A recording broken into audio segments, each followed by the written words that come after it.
हो चुका है राजस्थान लाइव का। मैं हूं आपके साथ श्रुति श्रीवास्तव। सबसे पहले बात बड़ी खबर से शुरुआत करते हुए उपचुनाव की बता देते हैं, क्योंकि उपचुनाव प्रचार का आज आखिरी दिन है। आज उपचुनाव के रण में दिग्गज अपनी पूरी ताकत झोंकेंगे। धुआंधार प्रचार प्रसार करते हुए आपको दोनों पार्टियां नजर आएंगी, चाहे फिर वो बीजेपी हो या फिर कांग्रेस हो। बीजेपी और कांग्रेस अपने प्रत्याशियों के लिए समर्थन जुटाएगी। आज शाम 6 बजे चुनाव प्रचार का शोर थम जाएगा। प्रत्याशी डोर टू डोर वोट की अपील करेंगे। 13 नवंबर को 7 सीटों पर मतदान होना है। बड़ी खबर आपको इस वक्त ही बता रहे हैं। 7 सीटें आपको बताते चलें, जिसमें झुंझुनू जो कि बेहद अहम हॉट सीट मानी जा रही है, सलुम्बर, देवली उनियारा, रामगढ़, दौसा, ये और सारी सीटें ये बहुत महत्वपूर्ण है।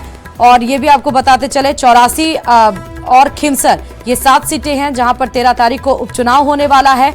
और इसके लिए आज दोनों पार्टियां, सबसे पहली बात ये उपचुनाव में चाहे वो बीएपी हो, आरएलपी हो, कांग्रेस और बीजेपी हो, चारों पार्टियां अपने दम पर चुनावी रण में उतरी हुई हैं। किसी के साथ किसी का गठबंधन नहीं है और ताबड़तोड़ प्रचार करते हुए सारी पार्टियां आपको नजर आ रही हैं। यहां तक कि जो निर्दलीय प्रत्याशी चुनावी मैदान में हैं वो भी धुआंधार अपने लिए प्रचार प्रसार करते हुए नजर आ रहे हैं। लेकिन आज उपचुनाव के लिए जो प्रचार का शोर है शाम 6 बजे के बाद थम जाएगा। डोर टू डोर जाकर जरूर अपील कर सकेंगे यहाँ पर प्रत्याशी, लेकिन कोई जनसभाएं, कोई रोड शो आपको देखने को नहीं मिलेगा, क्योंकि मात्र एक दिन के बाद 13 तारीख को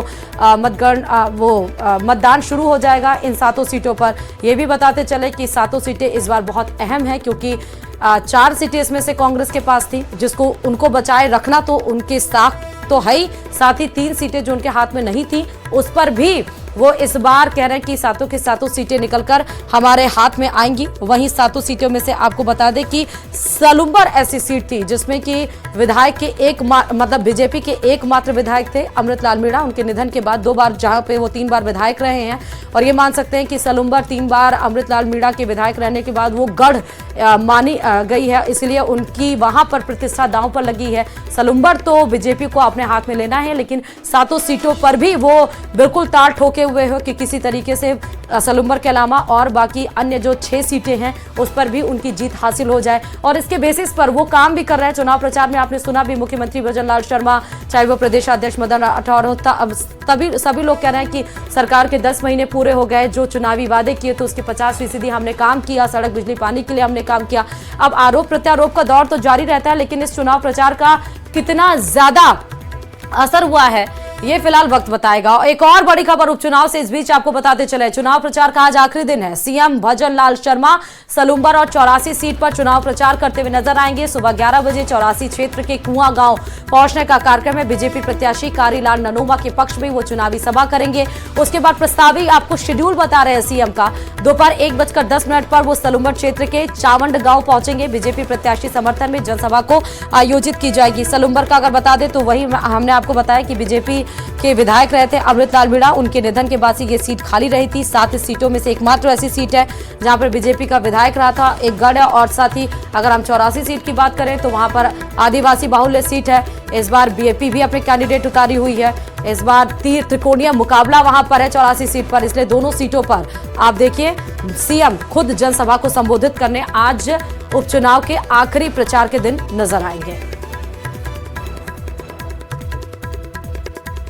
और इधर राजस्थान की 7 सीटों पर 13 नवंबर को वोटिंग होनी है। सभी सियासी दलों ने अपनी ताकत झोंक दी है। कांग्रेस का सालों से गढ़ रही झुंझुनू विधानसभा सीट पर इस बार रोचक मुकाबला देखने को मिल रहा है। सत्ताधारी दल भाजपा ने इस सीट को जीतने के लिए पूरी ताकत लगा दी है, तो वहीं निर्दलीय प्रत्याशी भी पूर्व मंत्री राजेंद्र सिंह गुढ़ा की हम बात कर रहे हैं, जो चुनावी मैदान में ताल ठोकते हुए नजर आ रहे हैं। और इस लिहाज से ये त्रिकोणीय मुकाबला कहीं ना कहीं बनता हुआ नजर आ रहा है। रिपोर्ट देखिए इसी पर।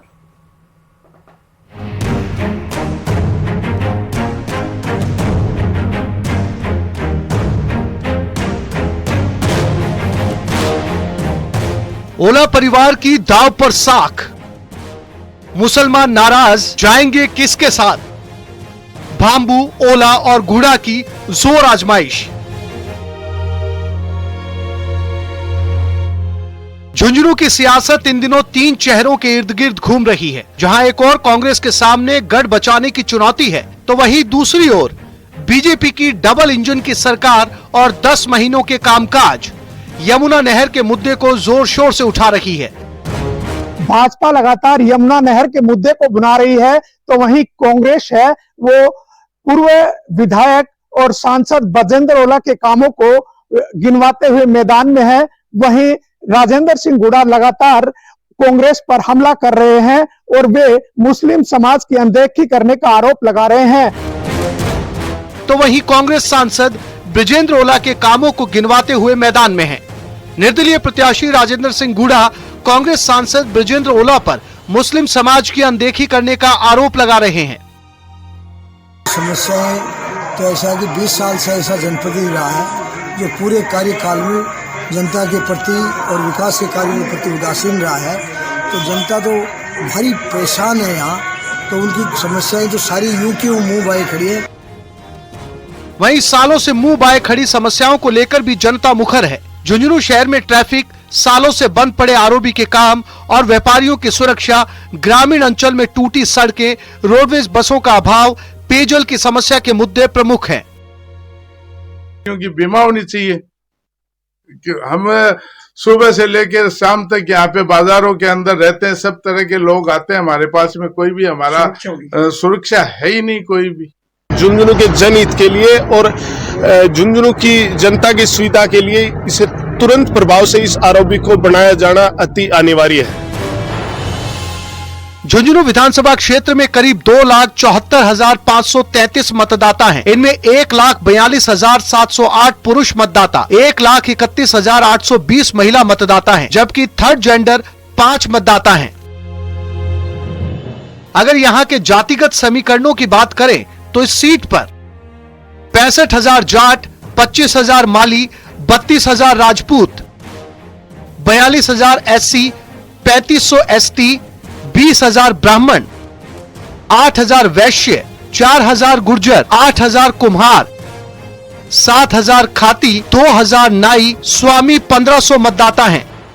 48,000 मुस्लिम मतदाता। पिछले कई चुनाव से इस सीट पर कांग्रेस जीतती आ रही है, लेकिन इस बार निर्दलीय राजेंद्र गुड़ा ने झुंझुनू के रण को दिलचस्प बना दिया है। कांग्रेस के ब्रजेंद्र ओला के सांसद बनने के बाद झुंझुनू विधानसभा की सीट खाली हुई है। जनता किसके सिर पर जीत का सेहरा बांधेगी, ये वक्त ही बताएगा।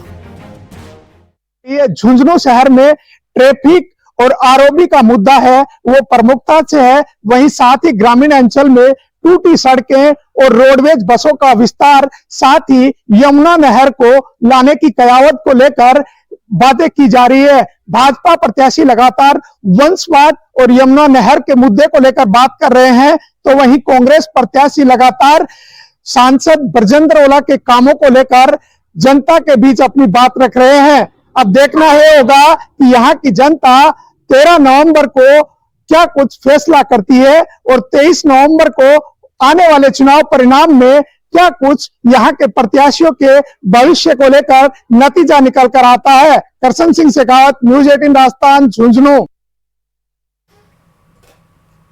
और चलिए अब बात उदयपुर से कर लेते हैं। उदयपुर में राजस्थान कांग्रेस प्रदेश गोविंद सिंह ने बीजेपी पर जमकर निशाना साधा। इस दौरान उन्होंने कांग्रेस की जीत का दावा किया। गोविंद सिंह डोटासरा ने कहा कि कांग्रेस कार्यकर्ताओं में भारी उत्साह है। प्रदेश की जनता ने कांग्रेस को विजयी बनाने का मन बना लिया है। सुनिए जरा गोविंद सिंह डोटासरा ने इस बीच क्या कुछ कहा है।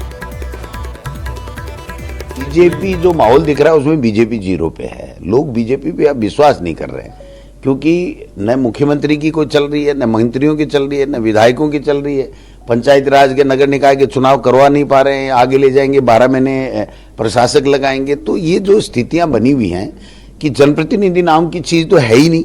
इनके मंत्री जो लिस्ट भेजते हैं वो सीएमओ में जाके सारी की सारी 80% 90% चेंज हो जाती है।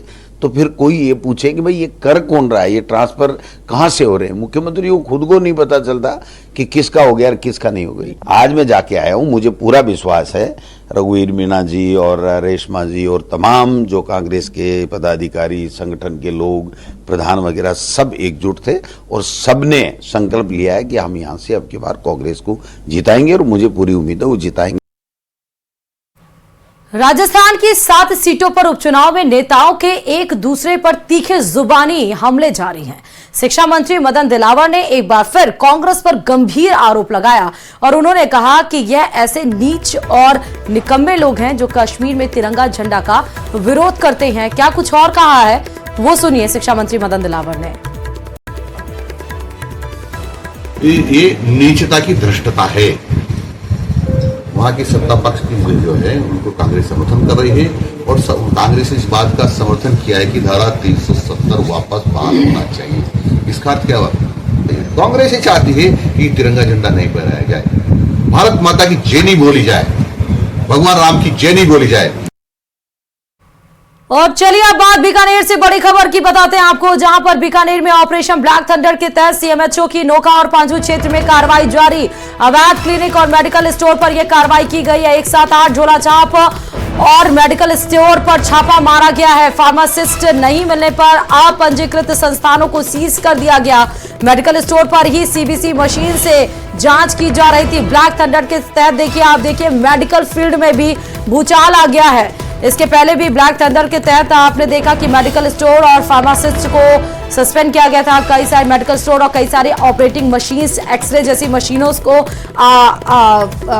जो कंडक्ट नहीं हो रही थी, जो सही से चल नहीं रही थी, जो संचालित नहीं हो रही थी, उन सबको हटा दिया गया था। एक बार फिर से ब्लैक थंडर के तहत सीएमएचओ के तहत ये बड़ी कार्रवाई की गई है, जहां पर सीएमएचओ की नोका और पांचू क्षेत्र में कार्रवाई की गई है। जो भी अवैध क्लिनिक थे, मेडिकल स्टोर पे, इन पे कार्रवाई की गई है। आप पंजीकृत जितने थे, स्टाफ नहीं थे, या 178 झोला छाप डॉक्टर्स जो थे, उन सब पर कार्रवाई की गई है। झोला छाप मेडिकल स्टोर्स और उसमें काम करने वाले जो लोग थे।